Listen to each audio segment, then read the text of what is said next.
여러분 안녕하십니까? 수원회생법원 회생현 출신 안양법무사 홍종기입니다.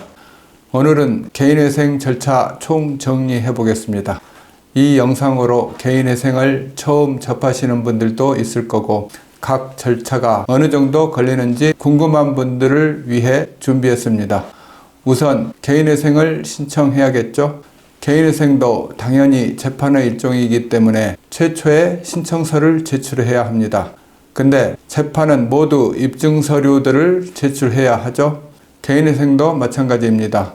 개인회생과 관련된 중요한 서류들, 기본 증빙자료부터 계좌 내역, 재산 내역, 각종 증명서 등 필수 서류들과 함께 개인회생 개시 신청서를 제출하게 됩니다.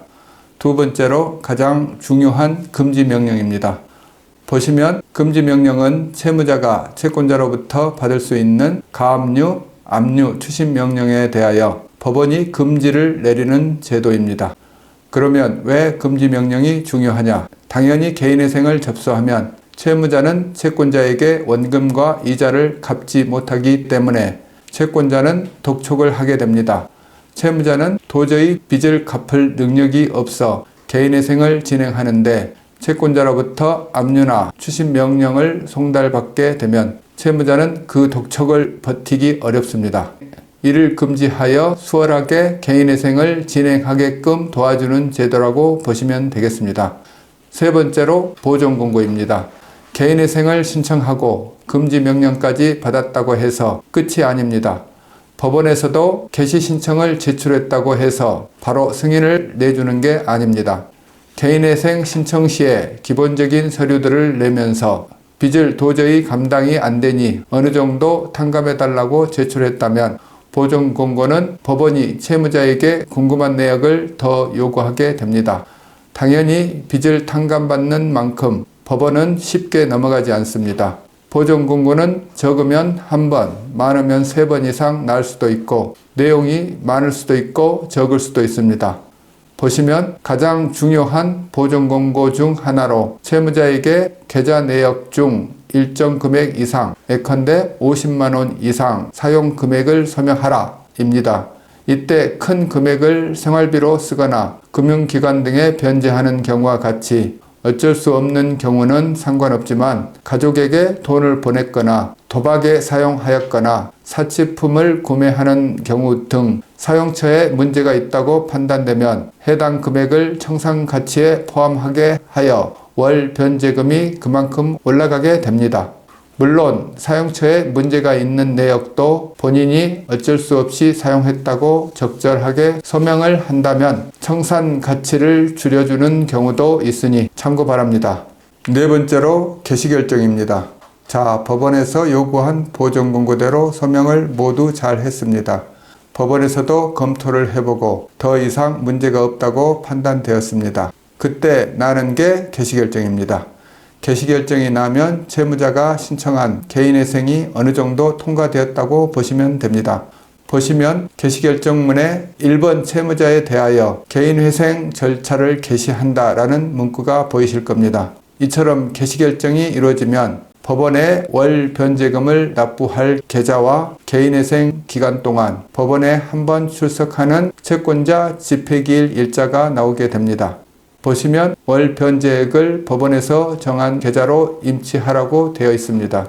그리고 3번 개인회생 채권자 집회의 기일 및 장소가 보이네요.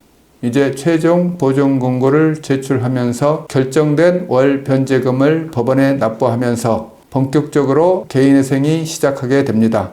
다섯 번째로 인가결정입니다.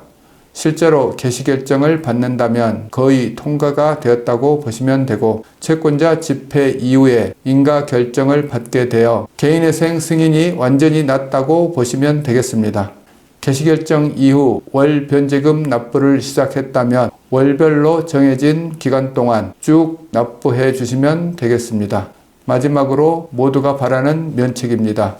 예를 들어 채무자 A의 빚이 5천만 원이었고 법원에 선처받아 월 변제금이 50만 원으로 결정되었습니다. 이때 월 변제금 50만 원을 36개월간 납부하여 총 1,800만 원을 납부했습니다. 그러면 남는 채무인 3,200만 원에 대해서는 최종적으로 면책을 받는다고 보시면 되겠습니다. 그럼 개인회생 절차는 정리가 되었고 마무리로 각 절차의 기간을 알려드리겠습니다.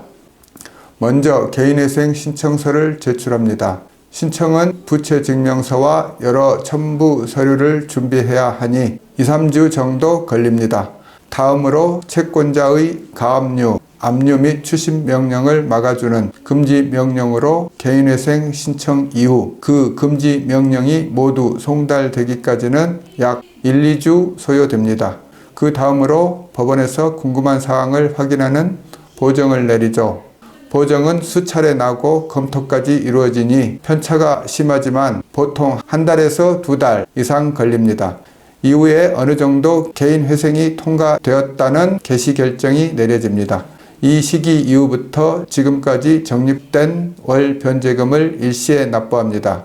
개시결정이 나는 기간은 신청일로부터 빠르면 3개월부터 늦으면 6개월 이상 걸립니다. 개시결정과 동시에 채권자 집회 일정이 잡히고 그 집회 기일에 참석하게 됩니다. 이후 별다른 이상이 없으면 개인회생이 완전히 통과되었다는 인가 결정이 납니다. 인가는 개시 이후 1 내지 3개월 정도 소요됩니다. 이렇게 36개월 변제가 끝나면 최종적으로 부채를 면책받게 됩니다. 오늘은 개인회생 절차와 변제 기간에 대해 정리해 봤습니다. 궁금하신 사항은 위 번호로 연락 주시거나 댓글 남겨주세요. 안양법무사 홍종기가 여러분의 새로운 출발을 도와드리겠습니다. 도움 되셨다면 구독, 좋아요 부탁드립니다. 시청해 주셔서 감사합니다.